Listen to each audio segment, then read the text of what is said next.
Bom dia. Livro de Atos, capítulo 16. Atos 16. Paulo chegou também a Derbe e Listra, e vivia ali um discípulo chamado Timóteo, filho de uma judia cristã, sendo seu pai grego.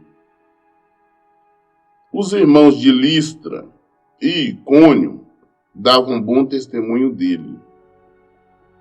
Então Paulo se interessou em que ele o acompanhasse em sua missão.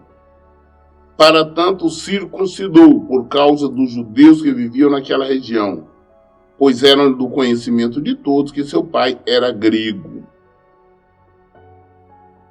Então, quando Paulo chegou lá em Derbe, em Listra, encontrou Timóteo.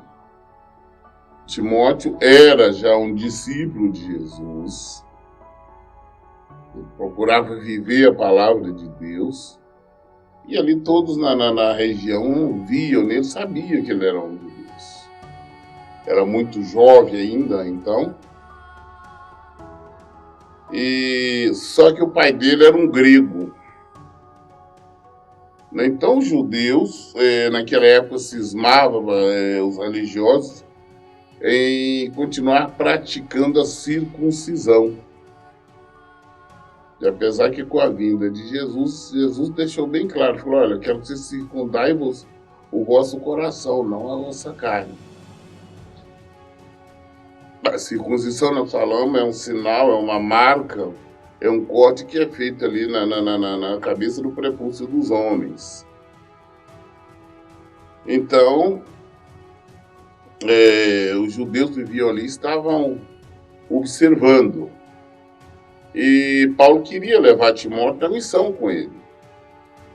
Só que para levá-lo, para estar pregando o evangelho, para não dar motivo para os religiosos falarem alguma coisa, então mandou então que Timóteo circuncidasse. Não que fosse um mandamento do Senhor, nada, mesmo porque já tinha sido discutido esse assunto em Jerusalém, com as colunas, os principais, e foi decidido que que não podia mais exigir esse negócio de circuncidação de ninguém. O que eles tinham que fazer simplesmente foi enviado cartas, e Paulo, inclusive, também estava pregando, vamos ver mais à frente, pregava e ensinava isso, que as pessoas deveriam abster-se de sangue de animais, como nós não podemos comer nenhum tipo de sangue, abster da prostituição e de comida oferecida a ídolos. É isso que nós não podemos. Agora, todo o resto nós podemos. Falou, não tem nada de circuncidar. O que vocês têm que fazer é isso. Não comer comida sacrificada a ídolos, nem tampouco se envolver com prostituição, nem alimentar-se de sangue de animais. Mas a circuncidar-se não tem. Não se circuncida mais. Mas nesse caso, Paulo pediu então para que Timóteo fosse circuncidado, porque assim ele teria maior liberdade de pregar, tanto para judeus como para gregos, para todos. Versículo 4. À medida em que passavam pelas cidades, transmitia as decisões tomadas pelos apóstolos e presbíteros em Jerusalém, a fim de que passassem a ser obedecidas. Essa decisão é exatamente essa que eu acabei de falar, sobre comida sacrificada a ídolos e sangue de animais e da prostituição. Versículo 5. Assim as igrejas eram edificadas na fé e crescia em número dia após dia. E ele fazendo isso, pregando ali, vivendo o evangelho, as igrejas estavam crescendo, cada dia aumentava mais pessoas se convertiam ao cristianismo, abandonavam mesmo ali a religião, e vinham para Jesus. Convertiam-se ao Senhor. E eles continuavam pregando, levando o evangelho a toda parte. Versículo 6. E viajando por toda a região da Frígia e da Galácia, Paulo e seus companheiros de ministérios foram impedidos pelo Espírito Santo de pregar a palavra na província da Ásia. Então eles iam passando sem pregar. Paulo queria pregar na Ásia. Mas Deus não permitiu. O Senhor não permitiu. Através do seu Espírito, o Espírito Santo pediu. Aí nós podemos questionar, mas como? Ele estava fazendo o que é certo, pregando o evangelho, levando a palavra, mas o Senhor impediu. Até para nós pregarmos o evangelho, nós devemos pregar de acordo com o que o Senhor manda. Não tem pregar de qualquer maneira, não. Existe a hora, existe o momento certo e o local até as pessoas. Tem determinadas situações que nós não podemos estar pregando o evangelho. Nós temos que pregar o evangelho para todo mundo, não. Tem pessoas que não é para nós pregar, pelo menos naquele momento, naquela hora, ou naquele local. As pessoas fazem muita confusão, entendem que tem que pregar de qualquer maneira. Não, as pessoas têm que ouvir, têm que se converter. Não. Se não fizer tudo de acordo com a vontade do Senhor, nada vale. Às vezes as pessoas acharam importante porque tem muita gente que vão pregar e muita gente quer ouvir. Não. Às vezes eu tenho a preocupação que nós pregamos para uma pessoa. Através de uma pessoa que nós pregamos, essa pregará para outra, falará para outras e aí se terá um grande rebanho. Ao contrário, você prega logo para um monte ali e ninguém se converte de verdade. Nós temos que saber para quem pregar e como pregar e a hora de pregar. Antes de nós começar, eu vou fazer um evangelismo, eu vou fazer uma missão. Primeiro, conversa com o Senhor. Saiba se esta é a vontade dele, se o local onde nós estamos querendo se é exatamente adequado, se o momento está certo. Ou em casa mesmo, será que eu devo pregar para o meu amigo, meu irmão, meu parente, meu conhecido? É o momento de pregar? Essas respostas nós teremos do Senhor. Olha para você ver, Paulo está em missão. Uma missão evangelística, ele e todos os seus ali, seus colegas de ministério, para pregar o evangelho, estão pregando. Agora vamos pregar na Ásia? Não, o Senhor disse não, aqui não. Não é hora de vocês pregarem aqui. Depois vamos ver que Paulo voltou pregando na Ásia, mas não era o momento. Não era o momento de pregar. Ou seja, o próprio Espírito Santo impediu que se pregasse o evangelho ali naquele momento. Então tinha coisas maravilhosas para Paulo, então. Ele vai pregar então para muita gente lá, mas também não. Nós vamos ver que também não é assim. Os planos de Deus são diferentes do nosso. Versículo 7. Quando avizinharam-se da região da Mícia, procurando subir até Bitínia, mas também o Espírito de Jesus não lhe permitiu. Então, contornando a Mícia, desceram para Troade. Vai pregar aqui na Mícia? Não vai. Não é aqui não, o que eu tenho é outra coisa para vocês. Não é para pregar aqui. Mas é a palavra, é o evangelho, nós temos que pregar. Não tem isso, não. O Senhor quer que prega toda hora, todo tempo, com tempo, fora de tempo. Não é assim. Ele nos impede de pregar em alguns lugares. O Senhor, às vezes, nos impede de agir para que nós não percamos tempo e não pecamos. Pastor, eu fui convidado, fulano me convidou para ir pregar na igreja dele ou naquela lição, eu vou lá. Não, vem cá, você conversou com Deus? É a vontade de Deus? É um momento para você ir pregar ali? Na minha família todo mundo é incrédulo, tem que pregar para eles. Orou a Deus, conversou com Deus, é você que tem que fazer isso? Você é a pessoa adequada para isso? É o momento adequado? O Espírito Santo pode impedir. O Espírito de Deus pode impedir que nós venhamos pregar em alguns lugares e para algumas pessoas. Então, contornando a missa, desceram para tudo. Versículo 9. Durante a noite, Paulo teve uma visão. Nela, um homem da Macedônia em pé rogava-lhe: passa a Macedônia e ajuda-nos. Imediatamente após ter recebido a visão, preparamos-nos para partir rumo à Macedônia, concluindo que Deus nos havia chamado para pregar o evangelho aos macedônios. Aí, eles foram impedidos de pregar na Ásia. Foram impedidos de pregar na Frígia e tudo. Agora, à noite, em uma visão, nós temos que entender que visão é diferente de sonho. Eu tenho explicado isso várias vezes. Deus fala por sonho, sim, mas também fala por visão. Só que visão é diferente.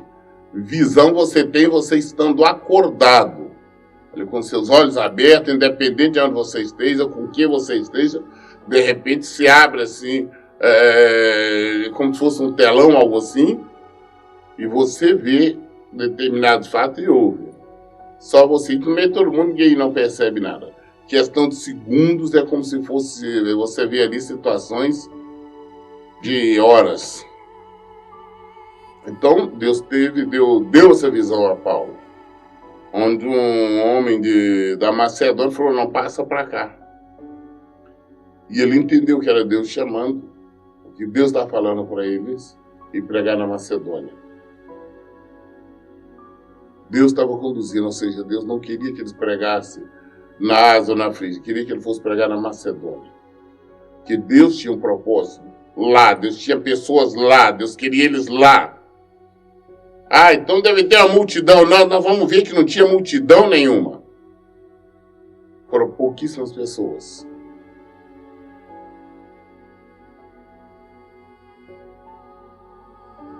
Então eles foram para lá.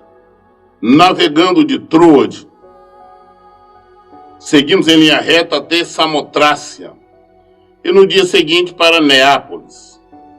De lá rumamos para Filipos, que é a cidade mais importante desse distrito da Macedônia, e colônia romana.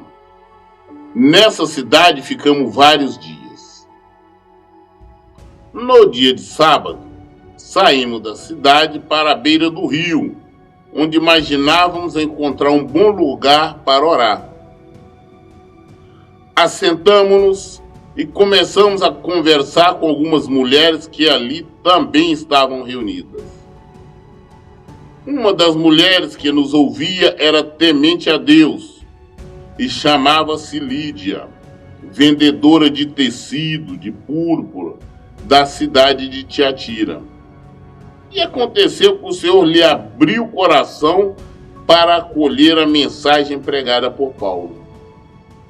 Depois de batizada, bem como os da sua casa, ela nos convidou rogando: se julgais que eu sou crente no Senhor, entrai e permanecei na minha casa, e assim os convenceu. Então eles passaram a Macedônia, foram para a cidade onde eles acharam que teve levantação, ficaram lá alguns dias e foram procurar um lugar para orar. Foi na beira do rio lá, estava orando, tinha algumas mulheres lá, e eles sentados ali, começou Paulo, como sempre, pregando o evangelho, falando. E uma das pessoas lá, uma vendedora de tecido, a Lídia, ela ouviu a mensagem, ela recebeu a mensagem, e não somente isso, ela aceitou o Senhor e foi batizada. Nós vemos que o batismo é quando a pessoa realmente aceita Cristo, não tem esse negócio, não, fazer curso de batismo, essa coisa toda não, que não existe. Ela foi batizada. Ou seja, o propósito do Senhor, não foi a Bíblia que nos fala que foi ela e o da sua casa. Ou seja, os parentes dela, não sabemos se era casado ou não, mas se foi o marido, os filhos, todos ali. E ela aceitou bem a palavra de Deus, se convertendo, falou com isso, escuta, se vocês acham realmente que eu sou crente, que eu me converti mesmo, eu aceitei Jesus, fica hospedado na minha casa. Porque naquela época, os servos do Senhor, eu não tinha dinheiro para ficar hospedado em hospedaria, né? Eram os irmãos que acolhiam os outros. Então falou, não, fica hospedado na minha casa. Insistiu, eles aceitaram. Então veja que o propósito de Deus era pelo menos uma família ali já foi salva. E através dessa família, várias e várias outras pessoas também se converterão. Não foi para a multidão que a Deus falou, não, você não vai pregar aqui, não. Eu vou te mandar na Macedônia que vai ter uma multidão lá. Não tinha multidão. Tinha poucas pessoas, mas o Senhor tinha propósito com essas pessoas. Já vimos que a obediência de Paulo está produzindo frutos. Vimos agora Lídia e os parentes da sua casa. E ele não foi em busca de pregar para ela, não. Ele estava buscando um lugar de oração para eles orar, porque é um lugar reservado para ele estar orando ao Senhor. E lá encontrou as pessoas, mulher encontrou, pregou. Ela imediatamente aceitou a mensagem, aceitou a palavra, se converteu, foi batizada e agora, além do mais, ainda providenciou hospedagem, né? Providenciou lugar para que eles ficassem enquanto permanecessem na cidade.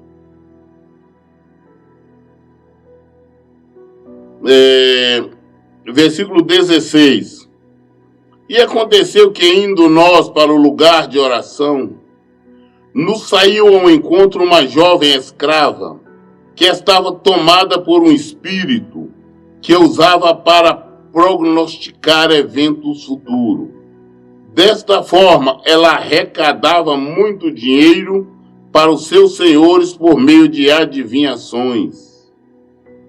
Seguindo a Paulo e a nós, vinha essa moça gritando diante de todos: estes homens são servos do Deus Altíssimo e vos anunciam o caminho da salvação. E ela insistiu em agir assim por vários dias. Finalmente, Paulo irritou-se com aquela atitude e, dirigindo-se ao Espírito, repreendeu, exclamando: ordeno a ti, em o nome de Jesus Cristo, retira-te dela. E naquele mesmo instante, ela caiu.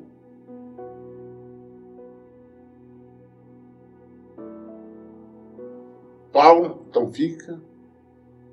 E um dia ele está indo ali para lugar para orar, ele com Zeus.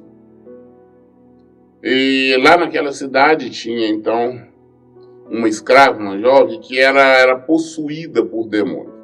Demônio de adivinhação. E como eu disse, o demônio sabe tudo. O demônio está vendo, ele tem tudo que aconteceu, ele tem conhecimento. Então, essa jovem escrava, endemoniada, ela ganhava muito dinheiro para os seus amos, para os seus senhores, porque ela, naquele tipo de coisa, fazendo adivinhações, os seus senhores cobravam, e ela então fazia com que eles gastassem dinheiro. E ela, sabendo que era Paulo, que eram os outros, começou então o demônio usando ela, ficava gritando atrás deles. Ah não, esses homens aí pregam o evangelho da salvação, o evangelho de Deus Altíssimo. Ou seja, para muitos que eu conheço, seria não, é de Deus, né? É de Deus, ele está falando o que é verdade. Está revelando, está nos elogiando. Mas nós não devemos aceitar elogio nem de demônios, não. E aquilo ali foi irritando Paulo, porque sempre ela ficava gritando. Um dia Paulo para e repreende em nome de Jesus. O demônio sai imediatamente, ou seja, ela parou. A partir daquele momento ela não adivinha mais nada. Acabou. O demônio foi expulso. Eu vejo pessoas hoje em algumas igrejas, algumas denominações, eles interrogando demônios. Ah, não, quem é você? Qual igreja que é melhor? Tem uns casos que é verdade, verídico, é demônio. Os outros é mentira, é armação. Né? E ficam ali, não. Qual igreja que é mais forte? Você tem medo disso, daquilo? Quer que os demônios fiquem enaltecendo eles, enaltecendo as denominações deles. Demônios, nós não negociamos com demônio. Nós não podemos aceitar elogios. Nós não podemos aceitar honraria de nenhum demônio. Nós temos que repreender em nome de Jesus. É expulsar.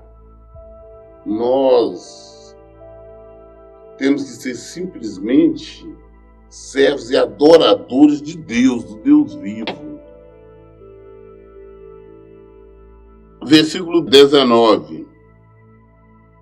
Percebendo que a sua esperança de lucro havia se esgotado, os proprietários da escrava agarraram Paulo e Silas e os arrastaram para a praça principal diante das autoridades.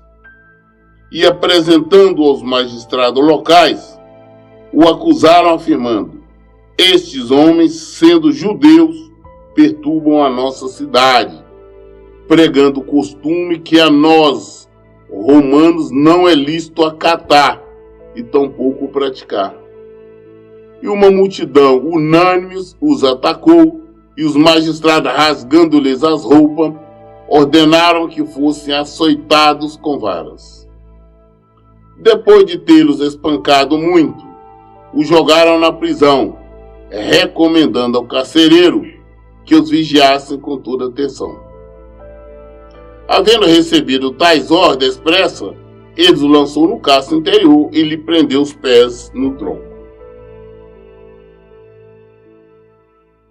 O dono daquela escrava, os senhores dela, quando viram aquilo, juntaram, pegaram Paulo e Silas, só os dois, e levaram para a praça, levaram diante, então, dos juízes, né, das autoridades da época.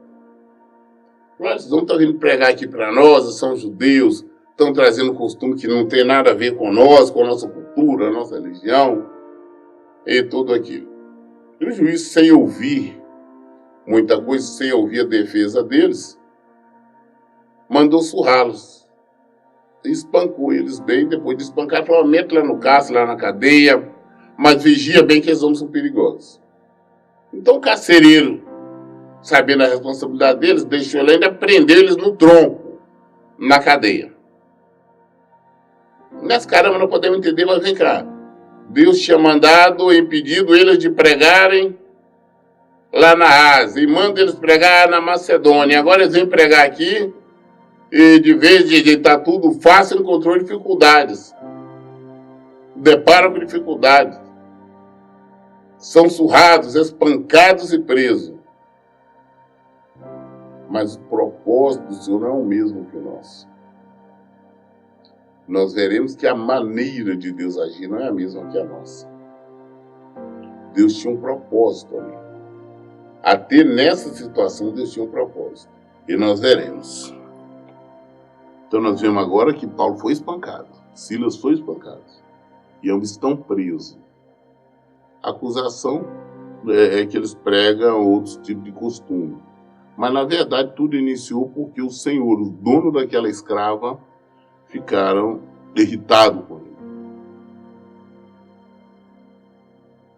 Por volta da meia-noite, Paulo e Silas estavam orando e entoando hinos de louvor a Deus, enquanto os demais presos ouviam.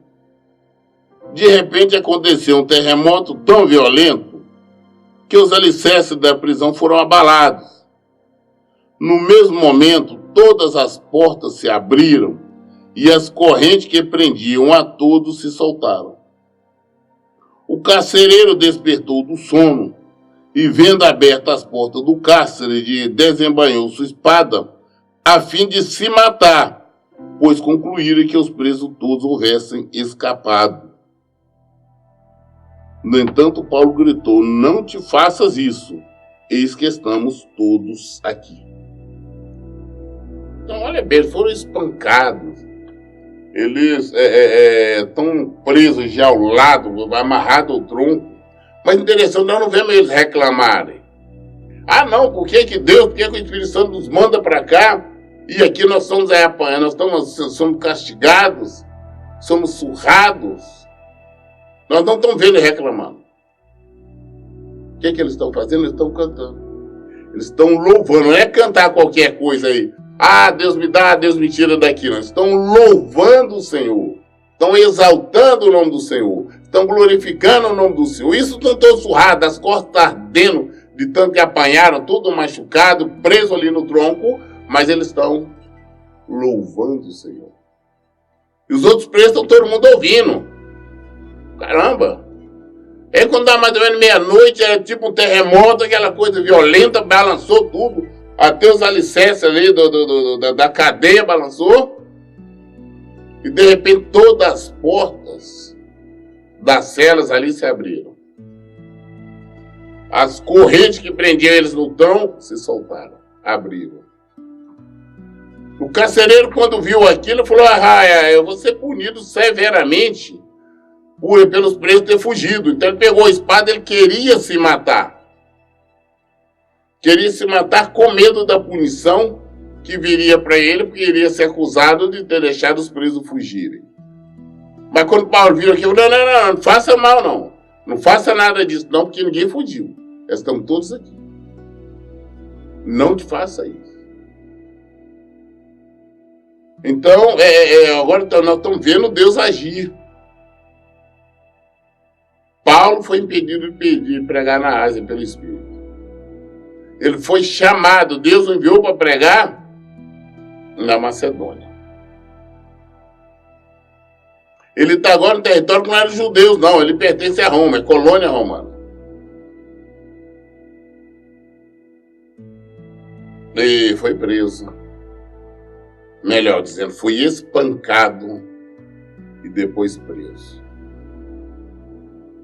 Isto porque estava somente fazendo a vontade de Deus. Estava somente obedecendo o Senhor. Versículo 29. Então o carcereiro pediu luz, correu para dentro e trêmulo atirou os seus pés de Paulo e Silas. E em seguida, conduzindo-os para fora, rogou-lhes: senhores, o que preciso fazer para ser salvo? O propósito de Deus era com a família desse também. Fez tudo. Colocou seus servos, seus discípulos, Paulo e Silas, para que acontecesse deles serem presos, Deus operar o milagre e então esse carcereiro vir se converter. Então, quando viu que não fugiu, o carcereiro foi lá, pegou luz, iluminou, eles estavam ali mesmo, trêmulo, atirou o pé dele e falou: meu Deus, o que eu tenho que fazer para me ser salvo? Me fala. Versículo 31. Eles prontamente lhe afirmaram: crê no Senhor Jesus, e assim será salvo tu e o da tua casa. O que eu tenho que fazer para me ser salvo? Crê no Senhor Jesus, e será salvo tu e da tua casa. Será salvo você e todos os seus parentes. Crê. Porque nós só podemos obedecer se nós crermos. Nós só podemos obedecer se nós sabemos que é Jesus, nós acreditarmos nele. Então, Paulo se falou: não, crê no Senhor Jesus, será salvo. O que você quer saber? Crê no Senhor Jesus, será salvo tu e da sua casa. E lhe ministraram a palavra de Deus, bem como a todos da sua casa. Naquela mesma hora da noite, tomando-os consigo, lavou-lhe os ferimentos, e logo foi batizado ele e todas as pessoas da sua casa. Então insistiu para que subisse à sua casa, onde lhe preparou mesa farta, e com todos os seus expressava grande júbilo por haverem crido em Deus. Então eles ali, na hora ali, já pregaram a palavra de Deus para ele. Chamou de sua casa, pregou para ele e seus parentes. E o que ele fez? O carcereiro logo aceitou a palavra, seus familiares aceitaram a palavra dele, curou dos machucados, das feridas que eles tinham, Paulo e Silas tinha proveniente do castigo, da surra que eles tinham levado, curou eles. E eles, na mesma hora, batizou. Novamente falo, sem custo, sem nada. Batizou. Ele batizou todos os seus familiares. Então, Deus tinha um propósito definido com a Lídia, a vendedora de tecido, e com o carcereiro e seus familiares. Porque através desse, o evangelho foi divulgado. Não é para muitas pessoas, às vezes Deus não quer enviar para pregar para muitas pessoas, mas para uma pessoa só. Mas temos que saber se Deus está enviando, se está enviando mesmo, se está na hora certa, no momento certo para nós pregarmos. Nós lemos Atos 16 até o versículo 34. Qualquer dúvida, qualquer coisa, nós esclarecemos a luz da Bíblia. Por isso, todo tempo eu digo, leiam e pratiquem a Bíblia. Que Deus abençoe. Tenham um bom dia.